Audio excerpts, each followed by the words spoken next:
Welcome back to the Dividend Diplomats YouTube channel. We're here to bring you a video based on Apple's latest release on the 4-to-1 stock split and why now may be a time to consider buying and purchasing their stock. So as usual, smash that subscribe button, give us that thumbs up, even just ring that bell so you can get notifications every time the Diplomats bring a new video to all of you. Now, in case you haven't heard, Apple had a solid earnings release where they beat estimates and actually had a better than expected quarter. And since their stock price has been surging upwards over $400 per share, Apple decided to do this big investment news, the 4-to-1 stock split. Ooh.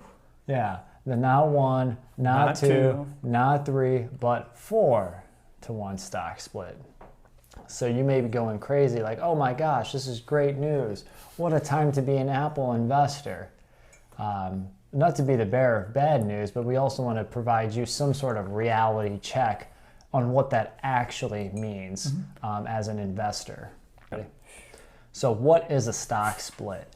Essentially, you're going to take the number of shares you own and multiply that by 4, but you're also going to look at the stock price and divide that by 4. So if your stock is trading at 400, it's going to trade at 100. But if you owned 1 share, you're going to own 4 shares. Guess what? What's that, Lanny? Your market value and your total investment with Apple or with that company that split their stock stays the exact same. No changes whatsoever. So now here's an interesting point here. What happens with your dividends, with your earnings per share now that you have a stock split as well? Do those stay the same or do those also get split? What would you like to, as a dividend investor, if what really happened? I personally would love if the dividend stayed the same. Apple paid a $3.28 per share dividend. I would love if it stayed at that and I had 4 more shares to earn that much more dividend income. But as our friend Lee Corso always says, not so fast, my friend. So just like the share price, the dividend and the earnings per share are split by 4 as well. So that $3.28 per share dividend becomes an 82-cent per share dividend. Their earnings per share for forward are $14.97 per share. That gets split down to $3 and almost 75 cents. That's right. So your dividend income, your market value all stays the same. There's been a lot of videos out there and articles that say, oh, with the 4-to-1 stock split, now may be the time to buy Apple stock. I'm here to say there's never a reason why or why not because of a stock split to buy a stock. Yes. There's only one way to find out if you should actually buy an undervalued stock, and that's to run it through our legendary and iconic Dividend Diplomat Stock Screener. Click the link above to see the stock screener. So Bert, what are some of those metrics that we are going to dive into to take a look at from an Apple stocks perspective? All right, the Dividend Diplomat Stock Screener, as you all know, has 3 simple metrics to it. First metric, price to earnings ratio is less than the S&P 500. Second ratio, dividend payout ratio is less than 60%. And the third and final metric is the dividend growth rate and the dividend history of the overall company. So without further ado, I think it's time to run Apple through the Dividend Diplomat's Dividend Stock Screener. So now with Apple, essentially going to be splitting their stock, from where they're currently at by 4 towards the end of August, we'll look at the current stock price right now and use that to evaluate it as if it had already split. Apple currently trades upwards of over $400, per share. So when you actually divide that by 4, you're going to be at just a little bit over $106 per share for the stock price. As Bert indicated, the earnings per share projection from analysts was almost $15. But then when you divide that by 4, you are almost at $3.75 on a go-forward basis in earnings per share. So Bert, what's the simple math? All right, so you divide those 2 metrics together and that gives you a price to earnings ratio of over 28, so 28.4. The S&P 500 historically trades at a PE ratio between 18 and 20x.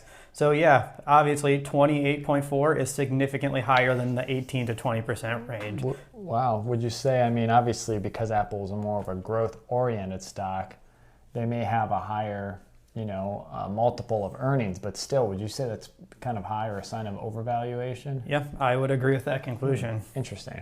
Yeah. What about, want to take us into dividend stock metric number 2, the payout ratio? Yeah, of course. So I mentioned earlier their post-split dividend is going to be 82 cents a share.